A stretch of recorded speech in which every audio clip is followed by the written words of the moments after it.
जय हिंद सभी को। जैसा कि आप जानते हैं मेरा सिलेक्शन यूपीएसआई में हुआ है और मैं आज अपने मेडिकल का एक्सपीरियंस शेयर करने जा रहा हूँ। और इससे पहले मैं अपने बारे में बताना चाहता हूँ कि मैं यूपी होमगार्ड, यूपी पुलिस और यूपीएसआई इस वर्ष तीनों एग्ज़ाम निकाला हूँ बहुत ही अच्छे अंकों से, जिसका मैं यूपीएसआई में सिलेक्ट हो चुका हूँ। मेडिकल भी हो चुका है, अब जॉइनिंग लेटर का इंतज़ार है। और यूपी होमगार्ड का मैं जो रनिंग होने वाला है उसकी करने वाला हूँ और यूपी पुलिस का डीबी स्किप करने वाला हूँ। और इससे पहले मैं ये भी बताना चाहता हूँ मैं 2 बार सीजल मेंस और 2 बार एनटीपीसी मेंस भी दे चुका हूँ। चलो तो आज ये शुरू करते हैं आज के मेडिकल का एक्सपीरियंस, और इसके साथ मैं ये भी डिस्कस करूँगा कि इसमें आपको क्या क्या डॉक्यूमेंट लगते हैं। सबसे पहले मेरा मेडिकल की बात की जाए तो मेरा बांदा पुलिस लाइन में था, जो चित्रकूट मंडल के अंतर्गत आता है, और मेरा 13 अगस्त को मेडिकल था, जिसमें मैं और मेरा दोस्त एक दिन पहले ही निकल चुके थे। 12 तारीख को लगभग हम शाम को उधर पहुंच चुके थे। वहां हमने एक धर्मशाला में रेलवे स्टेशन के पास ही रूम लिया, जिसके लिए हमें लगभग 250 लगभग का पेमेंट करने पड़ा था। और वहाँ हमने रात भर फिर स्टे किया। रात भर स्टे करने के बाद हमने वहाँ सुबह नहाया धोया और फिर पुलिस लाइन के लिए चल दिए। वहाँ से पुलिस लाइन लगभग 2 किलोमीटर की दूरी पर था। वहाँ फिर हम पहुँचे आराम से। तो वहाँ पहुँचने पर हमको गेट पर ही एंट्री हो रही थी और वो अपना नाम लिख रहे थे, हमारा नाम लिख रहे थे कैंडिडेट का, प्रत्येक कैंडिडेट का, और एड्रेस डाल रहे थे, मोबाइल नंबर डाल रहे थे।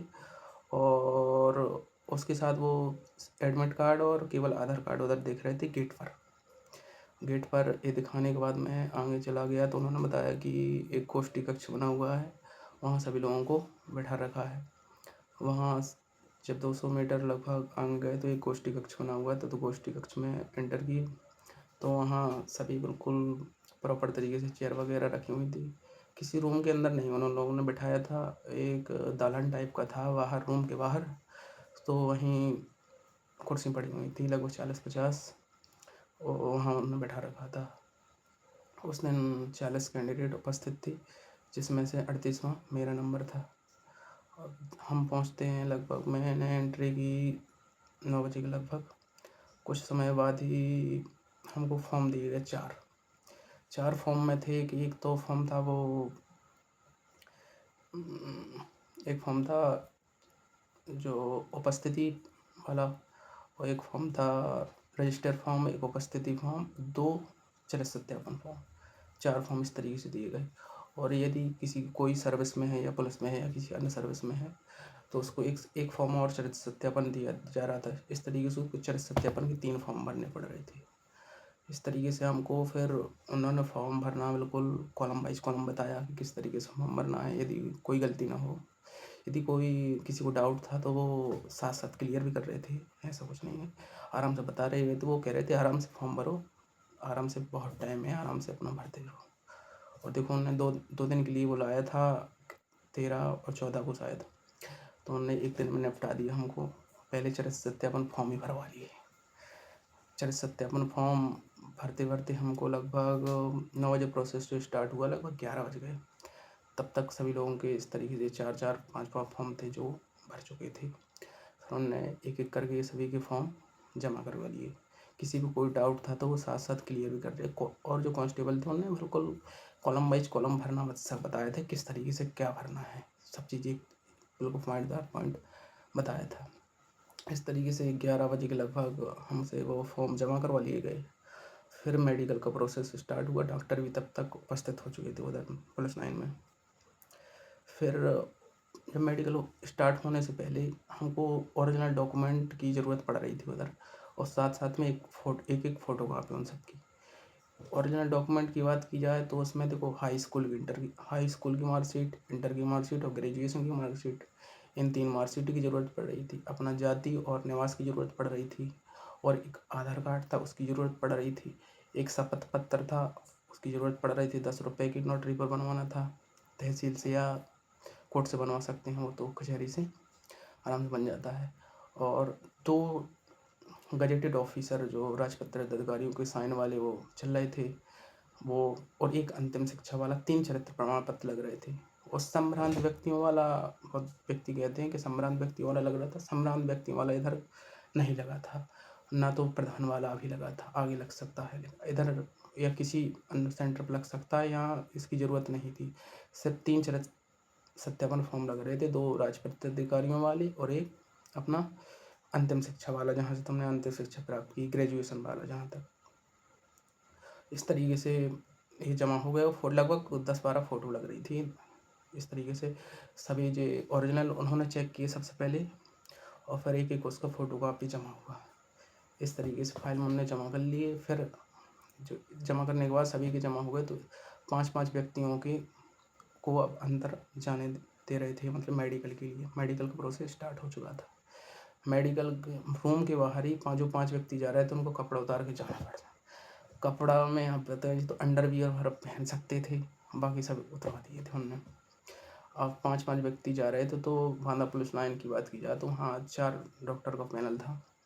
4 डॉक्टरों में बात की जाए तो पहला डॉक्टर था जो जाते ही बिल्कुल जो नीला पर्दा लगा हुआ, तो प्राइवेट पार्ट चेक कर रहा था। प्राइवेट पार्ट में बात की जाए तो सिर्फ वो पाइल्स नहीं, सॉरी, वो हाइड्रोसील चेक कर रहा था, पाइल्स चेक नहीं कर रहा था। और हाइड्रोसील आराम से चेक कर रहा था, देख रहा था कि कोई बड़ा इशू ना हो, तो कोई दिक्कत नहीं है। पाइल्स चेक नहीं कर रहा था, हाइड्रोसील ओनली चेक किया उसने। और पीछे मतलब हाथ से इस तरीके से देख भी नहीं रहा था, पीछे इस तरीके हाथ फेरा के वो वेरिकोज वेन चेक कर रहा था, सिर्फ ऊपर से। फिर पहला डॉक्टर हो गया। दूसरा डॉक्टर आगे बात की जाए तो आंखों वाला था। आंखों वाला डॉक्टर था तो वो दूरदृष्टि वो चेक कर रहा था, निकट दृष्टि दोष चेक कर रहा था, और वर्णांता चेक कर रहा था, और आंखों का भेंगापन चेक कर रहा था। और बहुत व्यक्तियों का क्वेश्चन आता कि आंखें यूपी प्लस, यूपी होमगार्ड और यूपीएसआई में कितनी चल जाती हैं। तो 3 प्रकार की आंखें चल जाती हैं, जो मैंने रूल बुक में पढ़ा हुआ है। एक तो होता है 6/6, जो दोनों आँखों हो तो वो चल जाएंगी। दूसरा है कि दोनों आँखों 6/9 हो तो भी चलेंगी। और तीसरा है यदि आप 6/6 दोनों आँख में नहीं है, 6/9 ही नहीं है, तो एक आँख आपकी 6/6 होनी चाहिए, दूसरी आँख 6/12 होनी चाहिए। इस 3 प्रकार की आँखें चल सकती हैं। अब आप अपने हिसाब से देख सकते हैं। इस तरीके से मैं पास हो चुका था। फिर तीसरा डॉक्टर था जो हड्डी वाला डॉक्टर था, वो बहुत स्ट्रिक्ट से चेक कर रहा था, क्योंकि उसने सबसे पहले, वो हड्डी वाला डॉक्टर था तो उसने हाथों को पहले देखा, इस तरीके से पहले इस तरीके से फोल्ड करवाए, इस तरीके से करवाया, फिर कैरी एंगल वगैरह इस तरीके से पीछे करवाए, इस तरीके से घुमवाया, फिर इस तरीके से पीछे भी करवाया, फिर उसने उकरू बैठवाया, पालथी मार के बैठवाया, फिर सामने को पैर खोलने को कहा, तब उसने फ्लैट फीट चेक किया, उससे वहीं वो नौकनी और बोले भी चेक कर रहा था, बैठा के चेक कर रहा था। इस तरीके से मैं 12 लगभग यही सबसे स्ट्रिक्ट डॉक्टर देखा बांदा पुलिस लाइन में। और फिर आगे डॉक्टर था वो, मैं तो आराम से पास होता जा रहा था क्योंकि मेरे कोई पॉइंट हाथ था ही नहीं। आगे फिर डॉक्टर था कान वाला, वो कान में सिर्फ पर्दे चेक कर रहा था और कुछ चेक नहीं कर रहा था। सिर्फ एक उसने लाइट डाली तो इस कान में देखा, लाइट डाली तो इस कान में देखा, पर्दे में देखा ना, तो कुछ पूछ रहा था कुछ बोल रहा था। फिर इस तरीके से लगभग एक व्यक्ति में 5-10 मिनट लग रहा था, आराम से होता जा रहा, ऊपर से चेक कर रहे थे सब कुछ।